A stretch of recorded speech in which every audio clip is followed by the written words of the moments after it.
بسم اللہ الرحمن الرحیم۔ السلام علیکم ورحمۃ اللہ وبرکاتہ۔ سلمہ نے پر امید ہو کر پوچھا، آپ کب آئیں گے؟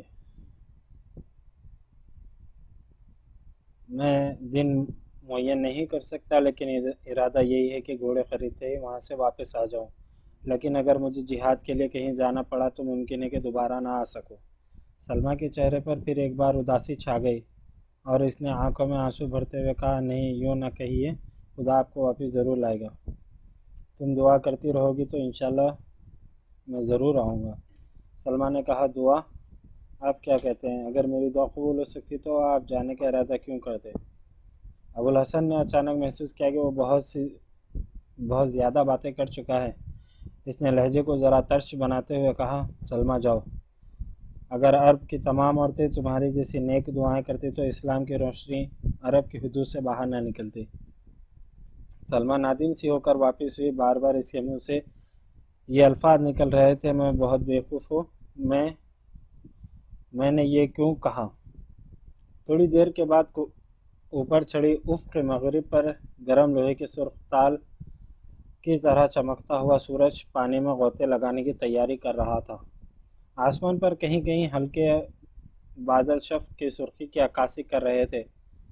مرطوب ہوا کہ جھونکے ناریل کے پتوں پر ایک دلکش راگ چھیڑ رہے تھے۔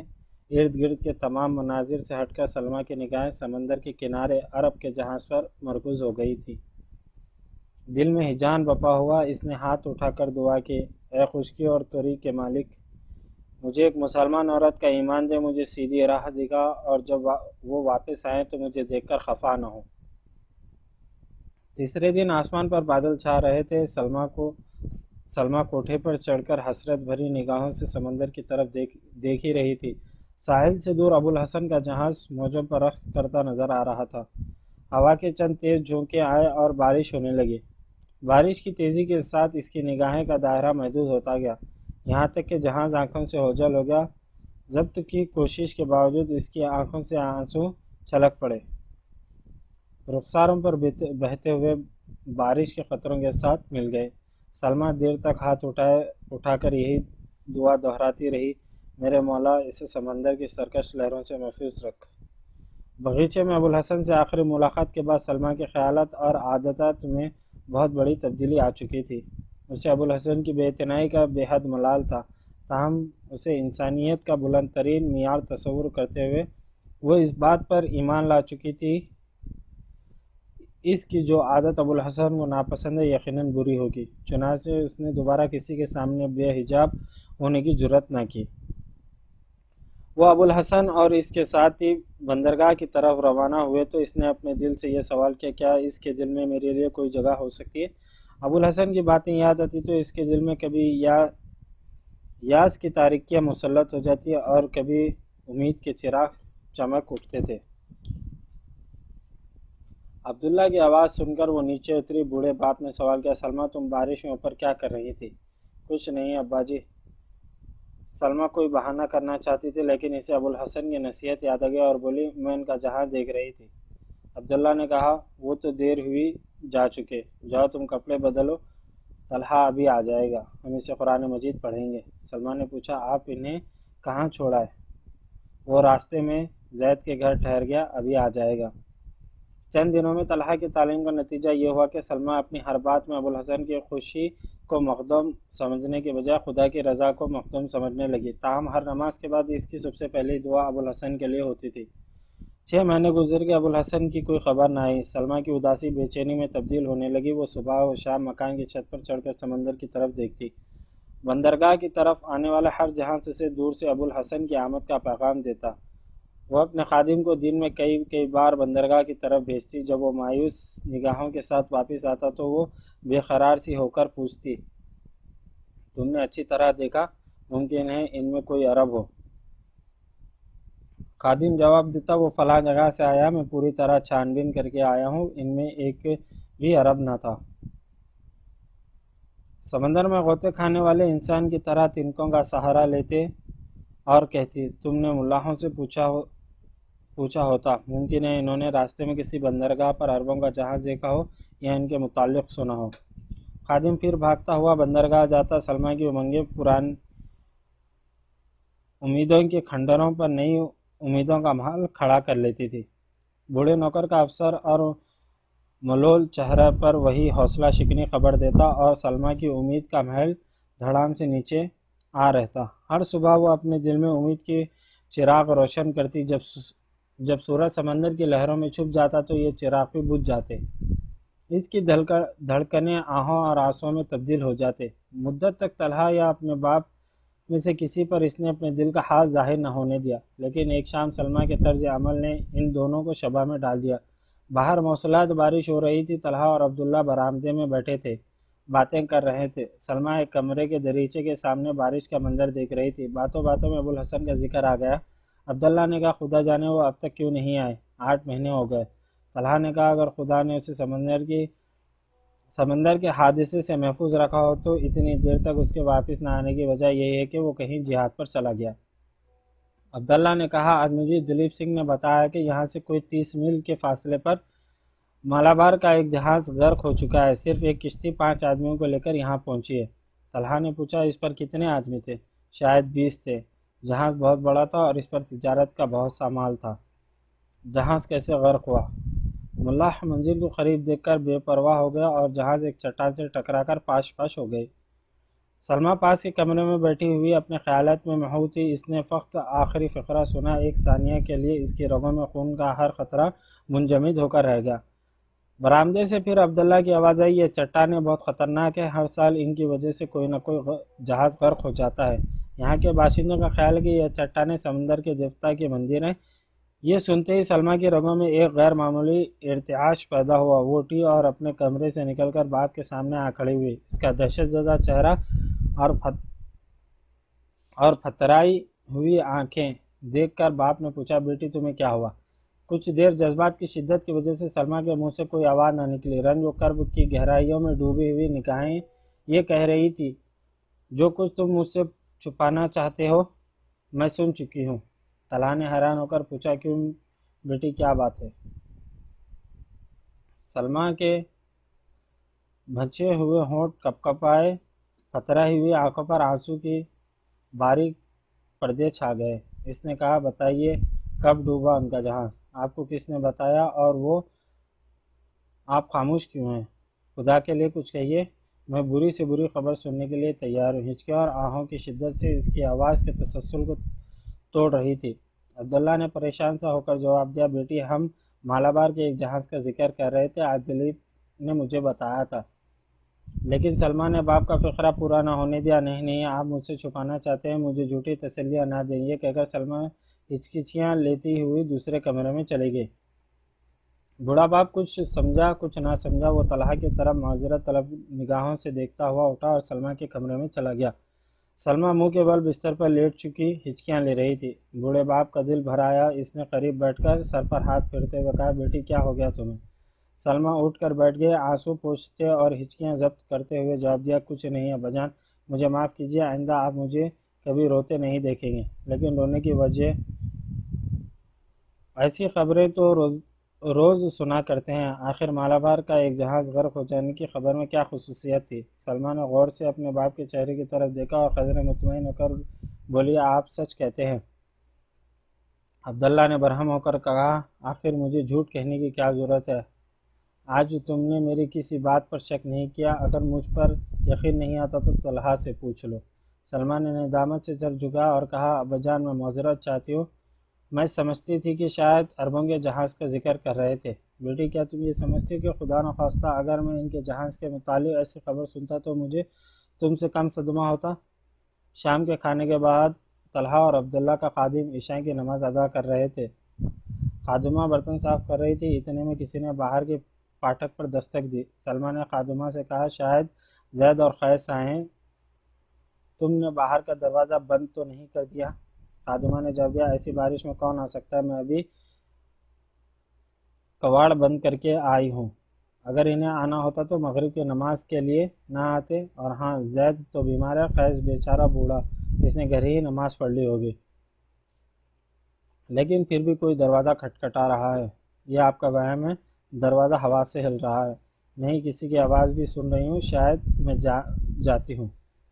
سلمیٰ کا دل دھڑک رہا تھا، تاریکی میں ایک قدم آگے دیکھنا محال تھا۔ وہ بجلی کی چمک میں درختوں سے بچتی ہوئی پھاٹک تک پہنچی۔ پھاٹک کے باہر کوئی آہٹ نہ پا کر اس کا دل بیٹھ گیا۔ وہ مایوس ہو کر واپس ہونے کی تھی کہ کسی نے دروازے کو زور سے دھکا دیتے ہوئے آواز دی، کوئی ہے؟ ایک آہ کے لیے سلمیٰ کے پاؤں سے زمین پیوست ہو کر رہ گئی، پھر وہ لپک کے آگے بڑھی اور دروازہ کھول دیا۔ سلمیٰ کے سامنے ایک بلند قامت انسان کھڑا تھا۔ دروازہ کھلتے ہی اس نے سوال کیا، کیا یہ عبداللہ کا گھر ہے؟ بیشتر اس کے سلمیٰ کوئی جواب دیتی۔ بجلی چمک اور ابوالحسن سلمیٰ کی پہچان کر اندر داخل ہوا۔ ابوالحسن نے کہا، اوہ تم ہو، مجھے افسوس ہے کہ اس وقت میری وجہ سے تمہیں بارش میں بھیگنا پڑا۔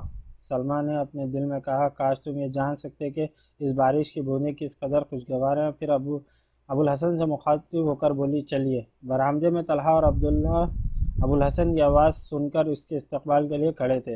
عبداللہ نے آواز دی، کون ہے ابوالحسن؟ ابوالحسن برآمدے کی سیڑھی پر قدم رکھتے ہوئے کہا، جی ہاں میں ہی ہوں، مجھے افسوس ہے کہ میں نے خواہ اس وقت آپ کو تکلیف دی۔ طلحہ نے پوچھا، کہیے خیریت تو ہے نا؟ آپ کے ساتھی کہاں ہیں؟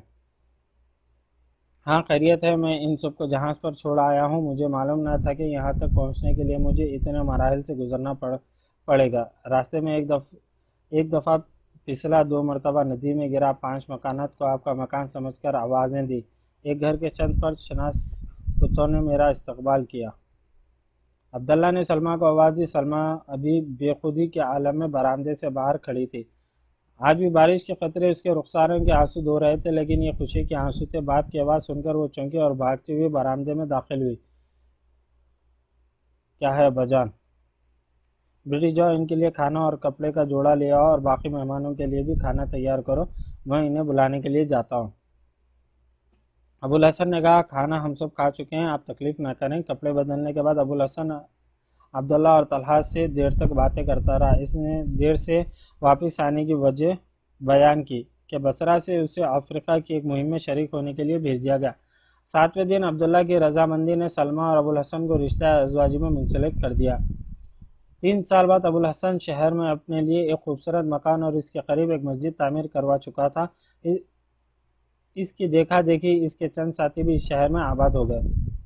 5 سال کے عرصے میں ابوالحسن اور طلحہ کی تبلیغ سے مقامی باشندے کے چند گھرانے دائرہ اسلام میں داخل ہو گئے اور ابوالحسن نے مسلمان بچوں کی تعلیم و تربیت کے لیے ایک مدرسہ تعمیر کر کے درس و تدریس کے فرائض طلحہ کے سپرد کر دیے۔ عبداللہ کی بدولت اس کی تجارت کو بہت فروغ ہوا۔ شادی کے دوسرا سال اس کے ہاں ایک لڑکا اور چوتھے سال ایک لڑکی پیدا ہوئی۔ لڑکے کا نام اس نے خالد اور لڑکی کا نام ناہدہ رکھا۔ 10ویں سال ایک اور لڑکا پیدا ہوا، لیکن 3 ماہ کی عمر میں والدین کو داغ مفارقت دے گیا۔ جب خالد کی عمر 7 اور ناہدہ کی عمر 5 برس تھی، سلمیٰ کے باپ نے چند دن موسمی بخار میں مبتلا رہ کر دائی اوجل کو لبیک کہا۔ ابوالحسن کو دنیا کی ہر نعمت میسر تھی، اس کے پاس مال و دولت کی کمی نہ تھی، اسے اپنے بیوی بچوں سے بے انتہا محبت تھی، لیکن یہ محبت اسے گھر کی 4 دیواری میں پابند سلاسل نہ رکھ سکی۔ وہ قریباً ہر سال فریضہ حج ادا کرنے کے لیے ایک طویل بحری سفر کی کٹھن منازل طے کرتا۔ 5 دفعہ اس نے ایشیا، کوچک اور شمالی افریقہ میں جہاد کرنے والی فوج کا ساتھ دیا۔ ہر بار جہاد اور حج سے واپس آنے کے بعد وہ فنون حرب اور مذہبی تعلیم میں اپنے بچوں کا امتحان لیتا۔ خالد تیر اندازی، شہ سوار، تیغ زنی اور جہاز رانی کی تعلیم میں اپنے باپ کی بہترین توقعات پوری کر رہا تھا۔ ناہدہ 12 سال کی عمر تک تیر اندازی کے علاوہ سرکش گھوڑوں پر سوار ہونا سیکھ چکی تھی۔ پڑھنے لکھنے میں بھی طلحہ کو اس کی غیر معمولی ذہانت کا اعتراف تھا۔ راجہ کے ساتھ ابوالحسن کے تعلقات بہت خوشگوار تھے۔ مہارانی ایک مدت سے سلمیٰ کی سہیلی بن چکی تھی۔ وہ ہفتے میں 1-2 مرتبہ پالکی بیچ کر ماں اور بیٹی کو اپنے محل بلاتی۔ راجکماری ناہدہ سے اس قدر مانوس ہو چکی تھی کہ خود بھی کبھی کبھی ابوالحسن کے گھر چلی آتی۔ راجکمار عمر میں خالد سے 4 سال بڑا تھا، لیکن پھر بھی وہ خالد کو ہر بات میں قابل تقلید سمجھتا۔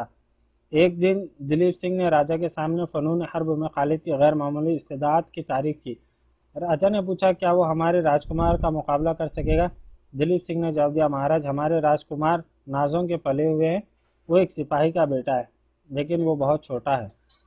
دلیپ نے جواب دیا، مہاراج اگر عرب مائیں بچپن میں اپنے بچوں کو اس طرح تربیت نہ کرتی تو آج وہ آدھی دنیا پر قابض نہ ہوتے۔ میں نے سنا ہے کہ عرب مائیں 14 سال کے بچوں کو میدان جنگ میں بھیج دیتی ہیں۔ راجا نے پوچھا خالد کی عمر کیا ہے؟ مہاراج یہی کوئی 12 سال ہوگی۔ آخر ان بچوں میں کیا خوبی ہے جو ہمارے بچوں میں نہیں؟ دلیپ سنگھ نے جواب دیا، مہاراج اگر برا نہ مانے تو میں عرض کروں گا۔ راجا نے کہا کہو۔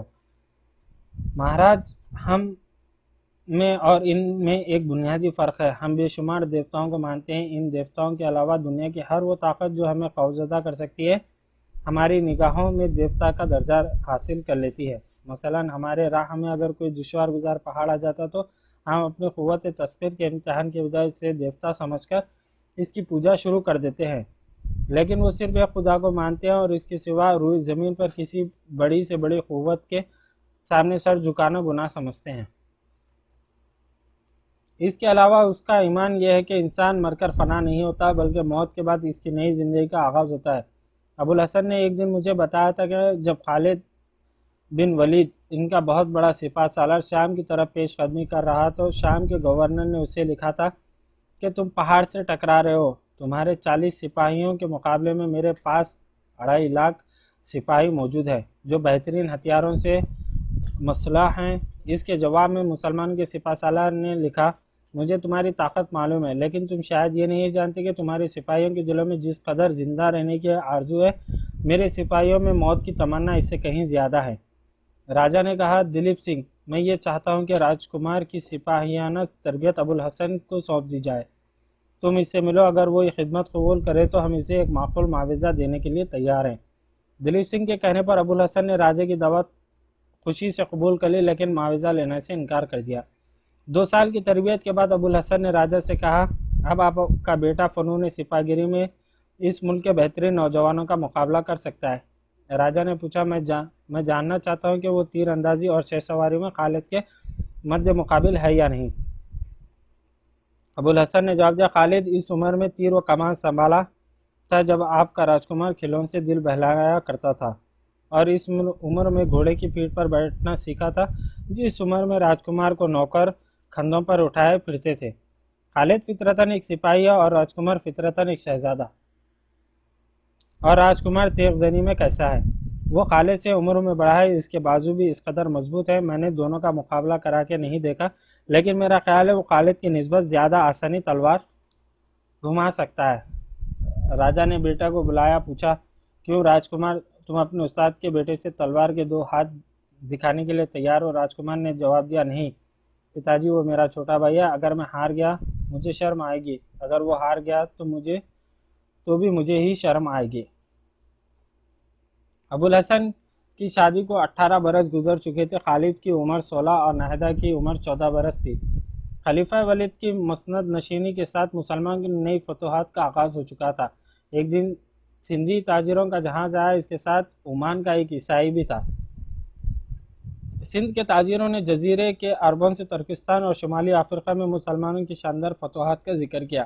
عمان کے تاجر نے ان تمام باتوں کی تصدیق کی۔ ابوالحسن اور اس کے چند ساتھی حج کے لیے تیار تھے۔ اب حج کے ارادوں کے ساتھ شوق جہاد بھی شامل ہو گیا۔ راجہ باہر سے آنے والے تاجروں کی زبانی نئے ممالک کی خبریں نہایت دلچسپی سے سنا کرتا تھا۔ مسلمان کی تازہ فتوحات کی خبریں سن کر اس نے ابوالحسن کو بلایا اور مسلمان کے خلیفہ اور عراق کے گورنر کو سونے اور جواہرات کے چند تحائف بھیجنے کی خواہش ظاہر کی۔ ابوالحسن نے جواب دیا، میں خوشی سے آپ کے تحائف ان کے پاس لے جاؤں گا۔ سندھ کے تاجروں نے اپنا مال فروخت کیا اور نیا مال خرید کر لوٹ گئے۔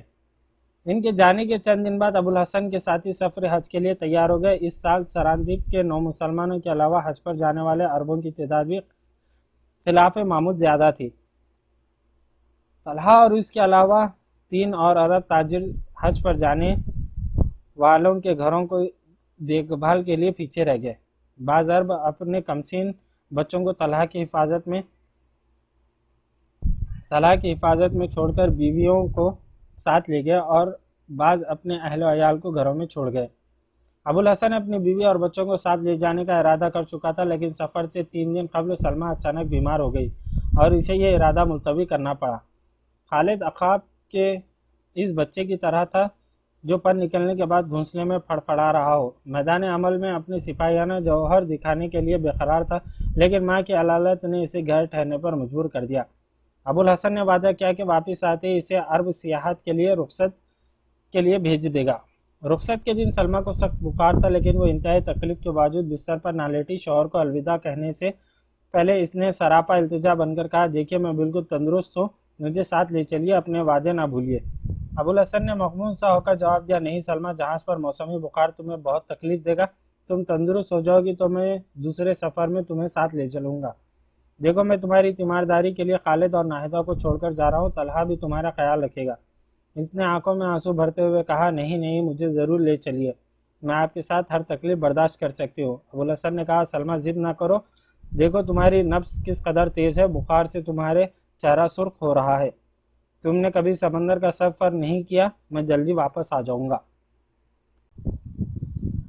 نہیں، اس دفعہ مجھے معلوم ہو رہا ہے کہ آپ کا سفر بہت لمبا ہے اور میں شاید دیر تک انتظار نہ کر سکوں۔ ابوالحسن نے مغموم صورت بتا کر جواب دیا، سلمیٰ تم روتی ہی رہو گی، کئی برس ہوئے میں نے تمہیں یہ بتایا تھا کہ مسلمان عورتیں مجاہدوں کو رخصت کرتے وقت آنسو نہیں بہاتی۔ ان الفاظ نے سلمیٰ پر جادو کا سا اثر کیا، اس نے آنسو پوچھ کر ڈھالے اور مسکرانے کی کوشش کرتے ہوئے بولی، میری اس درجہ مغموم ہونے کی وجہ یہ نہ تھی کہ آپ جا رہے ہیں، بلکہ یہ تھی کہ آپ مجھے چھوڑ کر جا رہے ہیں۔ آپ اگر ایک بار مجھے میدان جہاد میں لے جاتے تو پھر شاید مجھے کمزوری کا طعنہ نہ دیتے۔ میں آپ کے ساتھ تیروں کی بارش میں کھڑی ہو سکتی ہوں، لیکن آپ کے انتظار میں ہر روز صبح و شام کوٹھے کی چھت پر چڑھ کر سمندر کی طرف دیکھنا میرے لیے صبر آزما ہوگا۔ ابوالحسن نے جواب دیا، یہی صبر عورتوں کا جہاد ہے، جو کام مرد میدان میں نہیں کر سکتے وہ عورتیں گھر کی چار دیواری میں بیٹھ کر کر سکتی ہیں۔ عورتیں خالد بن ولید اور مسنہ رضی اللہ عنہا نہیں بن سکتی، لیکن ان کی ماؤں کا رتبہ حاصل کر سکتی ہیں۔ آج ہمارے سپاہی اپنے گھروں سے کوسوں دور لڑ رہے ہیں اور ان کے عزائم وہ عورتیں بلند رکھتی ہیں جو صبر و استقلال سے گھروں میں ماؤں، بہنوں اور بیویوں کی ذمہ داری سنبھالے ہوئے ہیں۔ ان پر اعتماد کی بدولت ان کے دل میں یہ خیال بے چینی پیدا نہیں کرتا کہ گھر پر ان کے ننھے بھائیوں اور بچوں کا خیال کیا حال ہوگا۔ سلمیٰ تم ہی بتاؤ، کیا وہ سپاہی جسے یہ خیال ہو کہ اس کی بیوی رو رو کر اندھی ہو گئی ہوگی اور بچے گلیوں میں ٹھوکریں کھا رہے ہوں گے، ایک بہادر کی طرح مسکرا کر جان دے سکتا ہے؟ فرض کرو اگر میں نہ آؤں تو عرب کی دوسری ماؤں کی طرح خالد کو جہاد پر رخصت نہ کرو گی؟ سلمیٰ نے جواب دیا، آپ یقین رکھیے، اگر آپ خالد کے لیے ایک برا باپ بننا گوارا نہیں کرتے تو میں بھی بری ماں بننا پسند نہ کروں گی۔ شام کے وقت ابوالحسن کا جہاز روانہ ہوا۔ سلمیٰ ناہیدہ کے ساتھ چھت پر کھڑی سمندر کی طرف دیکھ رہی تھی۔ ضبط کے باوجود اس کی آنکھوں میں آنسو آ گئے۔ ناہیدہ نے کہا، امی جان، آپ نے ابا جان سے وعدہ کیا تھا کہ آپ ہمارے سامنے آنسو نہ بہائیں گے۔ سلمیٰ نے آنسو پوچھتے ہوئے جواب دیا، بیٹی کاش یہ میرے بس کی بات ہوتی، تمہارے باپ کے مقابلے میں میرا دل بہت کمزور ہے۔ سلمیٰ یہ کہہ کر بیٹھ گئی۔ ناہیدہ نے اس کے نفس پر ہاتھ رکھتے ہوئے کہا، امی آپ کی ابھی تک بخار ہے، آپ بستر پر لیٹ جائیں۔ مہاراجہ سراندیپ تخت پر رونق افروز ہوا۔ تخت سے نیچے دائیں بائیں آبنوس کی کرسیوں پر چند سردار حسب مراتب بیٹھے تھے۔ راجا کے دائیں ہاتھ سے سب سے پہلے کرسی راجا کمار رام کی تھی۔ راج کمار ایک خوش شکل اور بارواب نوجوان تھا۔ کرسیوں کے پیچھے دو قطاروں میں چند عہدیدار ہاتھ باندھے کھڑے تھے۔ چوبیدار دربار میں داخل ہوا اور رسمی آداب بجا لانے کے بعد بولا، مہاراج دلیپ سنگھ حاضر ہونے کی اجازت چاہتا ہے۔ راجا پریشان سا ہو گیا اور بولا، دلیپ سنگھ آ گیا؟ ابوالحسن اور اس کے ساتھی کہاں ہیں؟ چوبیدار نے جواب دیا، مہاراج ان میں سے اس کے ساتھ کوئی ساتھی نہیں ہے، ایک عرب نوجوان ہے اور وہ بھی آپ کی خدمت میں حاضر ہونا چاہتا ہے۔ راجا نے بے قرار ہو کر کہا، بلاؤ انہیں، جلدی کرو۔ چوبیدار کے واپس جانے کی تھوڑی دیر بعد دلیپ سنگھ ایک 20-22 سالہ عرب نوجوان کے ہمراہ داخل ہوا۔ دلیپ سنگھ کے ہاتھوں میں چاندی کا ایک تشت تھا جس میں ایک سونے کی ڈبیا اور ایک خنجر تھا۔ خنجر کے دستے پہ بیش قیمت ہیروں کے نگینت جگمگا رہے تھے۔ دلیپ سنگھ دروازے اور تخت کے درمیان مختلف مقامات پر 3 بار جھکا، پھر آگے بڑھا اور راج کمار کے سامنے تخت رکھنے کے بعد ہاتھ باندھ کر کھڑا ہو گیا۔ لیکن اس دوران میں راجہ ولی عہد اور باقی حاضرین دربار کی نگاہیں زیادہ تر اس کے نوجوان ساتھی پر مرکوز رہیں۔ یہ زمانہ جس سے ہماری داستان تعلق رکھتی ہے، عرب کے صحرا نشینوں کی تاریخ کا سنہری زمانہ تھا۔ اسلامی فتوحات کے سیلابی موجوں کے سامنے اس سے کئی سال قبل کفر کے مضبوط ترین قلعوں کی دیواریں کھوکھلی ہو چکی تھی اور ایک زبردست ریلا انہیں خس و خاشاک کی طرح بہائے لے جا رہا تھا۔ ترکستان، آرمینیا اور شمالی افریقہ کے میدانوں میں ان کے گھوڑے سر پر دوڑ رہے تھے۔ فتوحات کے سیلاب کی ایک لہر مشرق میں مکران تک پہنچ چکی تھی۔ یہ وہ زمانہ تھا جب غرب و جوار کے ممالک کے باشندے ہر عرب کے چہرے پر سکندر کا وقت، ارسطو کی سی فراست اور سلیمان علیہ السلام کا سا جاہ و جلال دیکھنے کے لیے عادی ہو چکے تھے۔ روئے زمین ایک پسماندہ قوم اسلام کی دولت سے مالا مال ہو کر دنیا کی نگاہ میں وہ بلند مقام حاصل کر چکی تھی جو آج تک کسی قوم کو نصیب نہیں ہوئی۔ سراندیب کے راجہ کے دربار میں وہ نوجوان کھڑا تھا جس کے آبا و اجداد یرموک اور قادسیہ کی جنگوں میں مشرق اور مغرب کی دو عظیم ترین سلطنتوں کی عظمت خاک میں ملا چکے تھے۔ وہ ان نوجوانوں میں سے تھا جن کی صورت دیکھنے کے بعد کسی کو ان کی سیرت کے متعلق تحقیق کی ضرورت محسوس نہیں ہوتی۔ راجہ اور اس کے دربار میں ایک نظر اس کی صورت اور سیرت کی ہزاروں خوبیوں کے متعارف ہو چکے تھے۔ وہ بے پرواہی سے قدم اٹھاتا ہوا آگے بڑھا اور دیکھنے والوں کی نگاہیں اس کے جسم ہر جنبش میں ایک غایت درجے کی خود اعتمادی دکھنے لگی۔ اس کے ہونٹوں کی جنبش ہوئی اور تمام حاضرین ہم تن گوش بن گئے۔ کچھ دیر السلام علیکم کے الفاظ راجہ اور درباروں کے کانوں میں گونج رہے تھے۔ راجکمار وعلیکم السلام کہہ کر مسکراتا ہوا اٹھا اور تمام سردار اٹھ کھڑے ہوئے۔ راجکمار نے مسافہ کے لیے ہاتھ بڑھایا اور تمام سردار دربار کے آداب کا لحاظ رکھتے ہوئے باری باری آگے بڑھ کر اسے مسافہ کرنے لگے۔ راجکمار نے اسے اپنے قریب بٹھا لیا اور ٹوٹی پھوٹی عربی میں اس سے باتیں کرنے لگا۔ راجکمار نے پوچھا آپ کا نام؟ نووارد نے جواب دیا زبیر۔ آپ کہاں سے آئے ہیں؟ بصرہ سے۔ ابوالحسن اور ان کے ساتھیوں کا پتہ چلا؟ زبیر نے جواب دیا نہیں، مجھے ڈر ہے کہ وہ راستے میں کسی حادثے کا شکار ہو چکے ہیں۔ راجکمار کے چہرے پر اداسی چھا گئی۔ راجہ کچھ دیر یہ فیصلہ نہ کر سکا کہ اس راجکمار کی باتوں پر خوش ہونا چاہیے یا ناراض۔ حاضرین تخت کے بجائے ان دو کرسیوں کی طرف دیکھ رہے تھے جن پر راجکمار اور عرب نوجوان رونق افروز تھے، اور راجہ کے لیے یہ نئی بات تھی، لیکن اپنے اکلوتے بیٹے کے منہ سے عربی کے ٹوٹے پھوٹے الفاظ سننے کی مسرت نے اس سے تلخی پر غالب آ رہی تھی۔ بالآخر اس نے کہا ہم آپ کو دیکھ کر بہت خوش ہوئے ہیں۔ زبیر نے جواب دیا شکریہ۔ سراندیب کے راجہ کو ہمارے خلیفہ اور والی عراق اسلام کہتے ہیں۔ یہ فقرہ نصف عربی اور نصف سراندیب کی زبان میں ادا کیا۔ راجہ اور ولی عہد کی مسکراہٹ دیکھ کر تمام درباری ہنس پڑے۔ راجہ نے پوچھا آپ نے ہماری زبان کہاں سے سیکھی؟ زبیر نے دلیپ سنگھ کی طرف اشارہ کرتے ہوئے جواب دیا یہ میرے استاد ہیں۔ راجہ اور درباریوں نے دلیپ سنگھ کو پہلی دفعہ توجہ کا مستحق سمجھا۔ راجہ نے کہا ہاں دلیپ، ابوالحسن کا کچھ پتہ نہیں چلا؟ دلیپ سنگھ نے جواب دیا مہاراج اس سال ہمارے ملک کا کوئی جہاز عرب کی کسی بندرگاہ تک نہیں پہنچا۔ بصرہ، مکہ، مدینہ اور دمشق میں ہر جگہ میں سے کسی نہ کسی کے رشتہ دار موجود تھے، لیکن سب نے یہی بتایا کہ وہ حج پر نہیں پہنچے۔ واپسی پر میں ہر بندرگاہ سے ان کا سراغ لگاتا آیا ہوں، لیکن ایسا معلوم ہوتا ہے کہ سندھ کے ساحل کے قریب ان کا جہاز کسی حادثے کا شکار ہو چکا ہے۔ مہاراج نے دمشق کے بادشاہ اور عراق کے حاکم کو جو تحائف بھیجے وہ بھی ان کے پاس نہیں پہنچے۔ پھر بھی آپ کا شکر ادا کرتے ہیں، میں ان کی طرف سے یہ تحائف آپ کی خدمت میں لایا ہوں۔ اس سونے کی ڈبیا میں ایک ہیرا ہے، یہ دمشق کے بادشاہ نے بھیجا، اور یہ خنجر عراق کے حاکم نے۔ میں عربی نسل کے 8 گھوڑے بھی لایا ہوں، 4 سفید ہیں جو بادشاہ نے دیے ہیں، اور 4 مشکی ہیں جو عراق کے حاکم نے بھیجے ہیں۔ انہیں شاہی استبل میں پہنچا دیا گیا ہے۔ راجہ نے جھک کر ڈبیا اٹھائی اور کھول کر کچھ دیر چمکدار ہیرا دیکھنے کے بعد خنجر اٹھا کر اس کے دستے کی تعریف کرتا رہا۔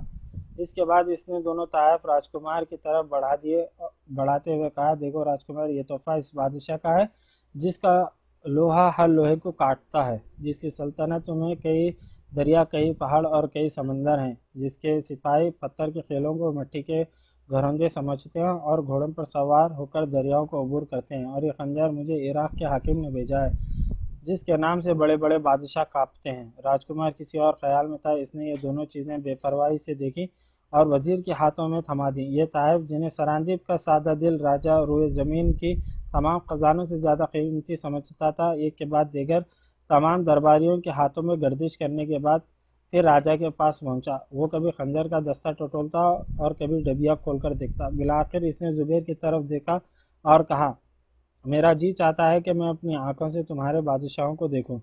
زبیر نے کہا، ہمارا کوئی بادشاہ نہیں۔ راجا نے مسکراتے ہوئے کہا، ابوالحسن بھی یہی کہا کرتا تھا کہ مسلمان کسی کو بادشاہ نہیں بناتے۔ بیچارہ کتنا اچھا آدمی تھا، تلوار کا دھنی، بات کا پکا۔ اس کی لڑکی کو کس قدر صدمہ ہوگا، اور عبد الرحمن اور یوسف کس قدر شریف تھے۔ بھگوان جانے یہ خبر سن کر ان کے بال بچوں کی کیا حالت ہوگی۔